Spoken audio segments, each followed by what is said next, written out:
Back to my channel class 12। आज हम start कर रहे हैं प्लानिंग चैप्टर। ये मैनेजमेंट की प्रोसेस में एक इम्पॉर्टेंट एंड फर्स्ट स्टेप होता है जो होती है POSDC। पी मतलब planning, O organizing, S staffing, D directing and C control. तो आज हम शुरू कर रहे हैं पी वाला पॉइंट। पी में क्या है, हम प्लानिंग को स्टार्ट करेंगे। तो स्टार्ट करते हैं। सबसे पहले इसकी आती है डेफिनेशन। देखते हैं डेफिनेशन क्या होती है। Planning can be define as thinking in advance.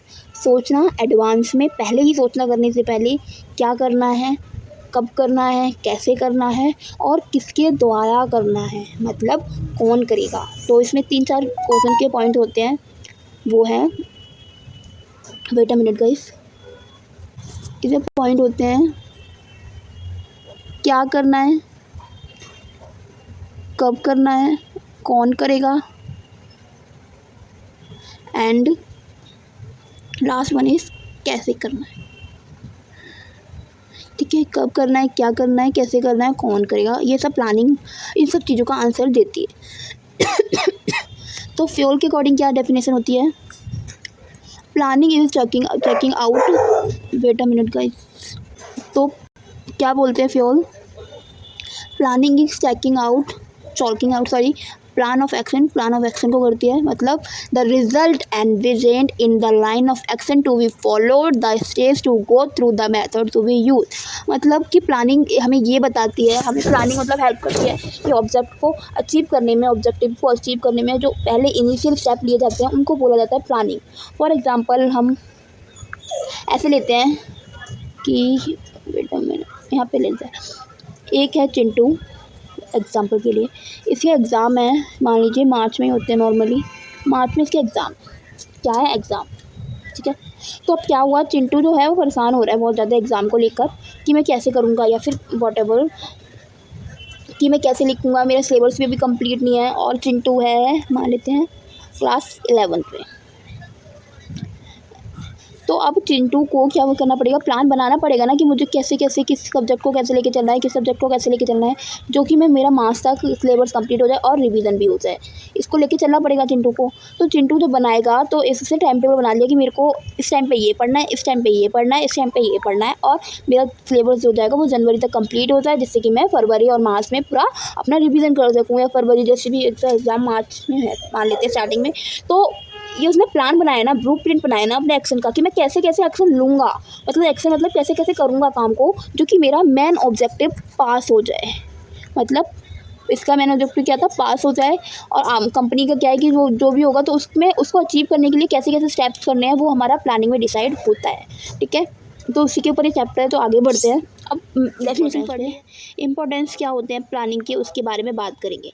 Planning provide करती है डायरेक्शन, प्रोवाइड करती है किसको, एफर्ट्स के, किसके, एम्प्लॉय के एफर्ट्स को डायरेक्शन प्रोवाइड करती है। जैसे कि जो एम्प्लॉय हैं उनको तो अकॉर्डिंग एक्शन कैसे परफॉर्म करने होते हैं, जो उनके पास प्लान होता है। प्लान में जब हमें पता है ऑब्जेक्टिव अचीव करना है, इस टारगेट पे पहुंचना है, इसको मान लीजिए सेल्स करनी है इतनी, तो सेल का एक टारगेट बन गया ना, उसको कैसे अचीव करना है, ज़्यादा प्रोडक्ट मैन्युफैक्चर करके सेलिंग की टेक्निक्स को बढ़ा के, या फिर नेटवर्किंग को बढ़ाना, या फिर सेल टेक्निक लाना। तो वो सब एम्प्लॉय के एफर्ट्स को डायरेक्शन मिल गई कि हाँ हमें इस डायरेक्शन में एफर्ट लगाने हैं, जिससे कि हमारे ऑब्जेक्टिव अचीव हो जाए और एफर्ट भी वेस्ट ना जाए। तो प्लानिंग डायरेक्शन प्रोवाइड करती है। Planning make clear what employ have to do and how to do, मतलब क्या करना है, एम्प्लॉय को क्या करना है, हाँ कैसे करना है और क्या करना है। ठीक है, ये बारे में डायरेक्शन प्रोवाइड करते हैं, क्लियर कर देता है कि हाँ उसके अलावा आपको कुछ भी नहीं करना है। ठीक है, जैसे कि चिंटू ने प्लान बनाया था तो उसको पता लग गया था ना कि उसको खेलना नहीं है या फिर फ़ोन नहीं चलाना, जनवरी तक सिलेबस कंप्लीट करना है जिससे कि आगे रिवीजन कर सके। तो उसके बीच में उसको फ़ोन नहीं चलाना, और उसके एफर्ट्स को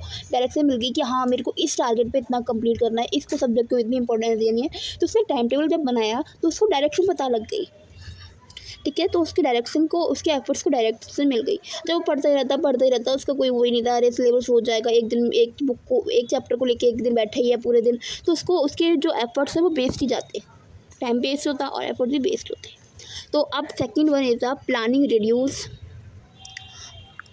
रिस्क और अनसर्टेनिटी को रिड्यूस कर देता है। जब हम पहले से प्लान बना चुके होते हैं उस चीज़ के बारे में, तो हमें पता है कि सर्कमस्टेंस आने वाले हैं। जैसे कि अब चिंटू है, चिंटू ने भी प्लान बनाया, तो उसको पता है कि इस डेट में ये फंक्शन है, ये फेस्टिवल आने वाला है, तो उसकी पढ़ाई वो पहले से करके रख लेगा। उसको पता है आने वाले टाइम में सर्टेनिटी नहीं है, इतनी अनसर्टेन है फ्यूचर, तो उसमें अगर कोई उसको सर्कमस्टेंस ऐसे आते हैं, इमरजेंसी आ जाती है, उसको कुछ भी फेस्टिवल या उसके बारे में प्रेडिक्शन उसने कर रखी होती है कि इस टाइम पे मेरे को ये फंक्शन अटेंड करना है, ये कंपलसरी है, तो उससे पहले वो उस चीज़ को लेकर ज़्यादा पढ़ाई कर लेगा, तो उसका बैलेंस हो जाए। तो ऐसी बिजनेस में उसको अनसर्टेनिटी को रिड्यूस करता है। जैसे कि जब manager face to the uncertainty because planner try to force the future by making some assumption, मतलब प्लानर जो होता है वो ट्राई करता है फोर्स करना फ्यूचर में कुछ एजम्पशन लेके plan made to overcome uncertainty. और जो प्लान्स है वो अनसर्टेनिटी, मतलब ऐसे कि फ्यूचर में हम इस तारीख को ये इस तारीख को हम एक एम्प्लॉय के लिए स्कीम निकालेंगे, या फिर अनसर्टेनिटी को बीट करता है प्लान।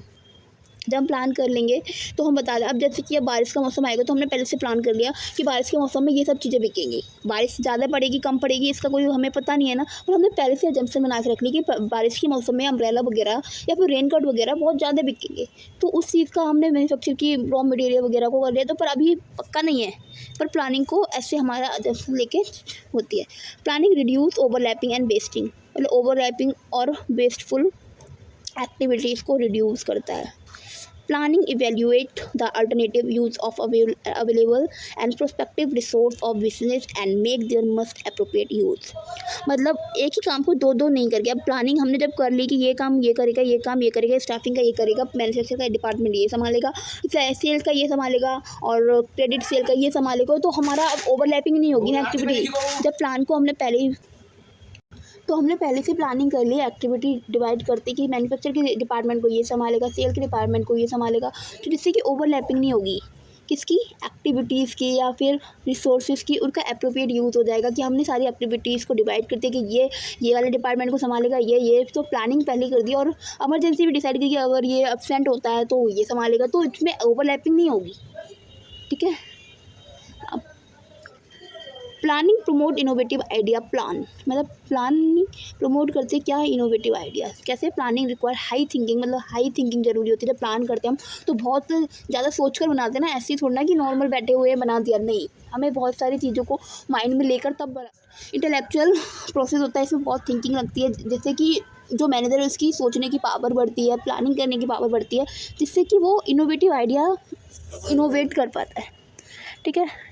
तो और फिर उसके बाद आती है प्लानिंग फैसिलिटेट डिज़िजन मेकिंग, मतलब प्लानिंग हेल्प करती है डिसीजन लेने में। जो हमने प्लान कर दिया तो उसमें हेल्प करती है मैनेजर को कि कैसे डिसीजन लेना है।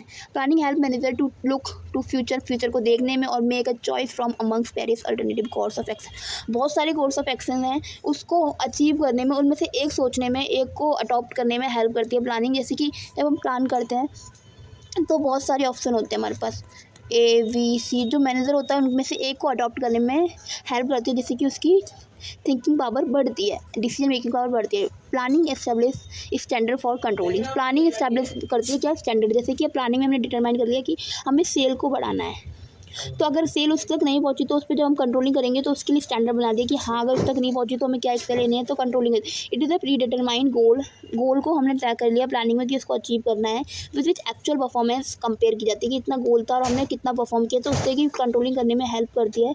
फाइंड डेविएशन निकालने, फाइंड करती है कि उस तक पहुँचे या नहीं पहुँचे, और सजा करती है रेमेडियल मेजर्स की, मतलब अगर नहीं पहुँचे तो उसके लिए क्या रेमेडीज़ हैं, क्या वो है, वो बताने में हेल्प करती है। तो ये थे हमारे प्लानिंग के 6 थे। सबसे पहले डेफिनेशन देखी हमने, फिर उसके बाद देखिए प्लानिंग डायरेक्शन को प्रोवाइड करता है, डिसीजन मेकिंग लेता है, रिस्क को रिड्यूस करता है, ओवरलैपिंग एक्टिविटीज़ को रिड्यूस करता है, वेस्टफुल एक्टिविटीज़ को रिड्यूस करता है, इनोवेटिव आइडिया को प्रमोट करता है, फैसिलिटेट करता है डिसीजन मेकिंग में। बहुत सारे अल्टरनेटिव में से एक को चूज़ करने में तो उसकी डिसीजन पावर बढ़ती है और कंट्रोलिंग के लिए स्टैंडर्ड बढ़ाता है। तो आज की वीडियो हम यही देखते हैं, और नेक्स्ट वीडियो में हम देखेंगे features of planning. So thank you for watching guys. अगर वीडियो अच्छी लगी हो तो लाइक, सब्सक्राइब एंड शेयर कर दें। Thank you for watching.